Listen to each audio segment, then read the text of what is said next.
Hi friends, welcome back to my channel. ഇന്നത്തെ വീഡിയോയിലൂടെ നമ്മൾ നോക്കുന്നത് മലയാള സിനിമയിലെ മുൻനിര നായകൻ ഉണ്ണി മുകുന്ദനെ കുറിച്ചുള്ള കുറച്ച് വിവരങ്ങളാണ്. നിങ്ങളൊരു ഉണ്ണി മുകുന്ദൻ ഫാനാണെങ്കിൽ തീർച്ചയായും വീഡിയോ ലൈക്ക് ചെയ്യണം. അപ്പോൾ നമുക്ക് വീഡിയോയിലേക്ക് പോകാം. ഉണ്ണികൃഷ്ണൻ മുകുന്ദൻ നായർ എന്ന പേര് സിനിമയ്ക്ക് വേണ്ടി ഉണ്ണി മുകുന്ദൻ എന്നാക്കി.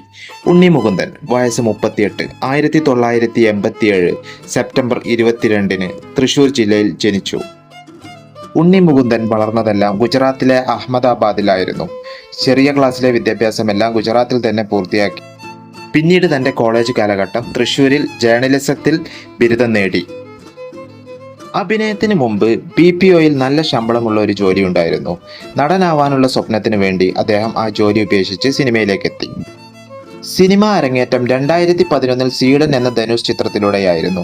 ആ സിനിമയ്ക്ക് അദ്ദേഹത്തിന് അവാർഡ് ലഭിക്കുകയുണ്ടായി. മികച്ച തുടക്കക്കാരനുള്ള അവാർഡാണ് ആ സിനിമയ്ക്ക് വേണ്ടി ലഭിച്ചത്. ഇന്ന് ഉണ്ണി മുകുന്ദൻ മലയാളത്തിലെ മുൻനിര നടനായിട്ടുണ്ട്. അതുപോലെ തന്നെ അദ്ദേഹം 4 ഭാഷകളിലായിട്ട് 50-ലധികം ചിത്രങ്ങളിലായിട്ട് അഭിനയിച്ചിട്ടുണ്ട്.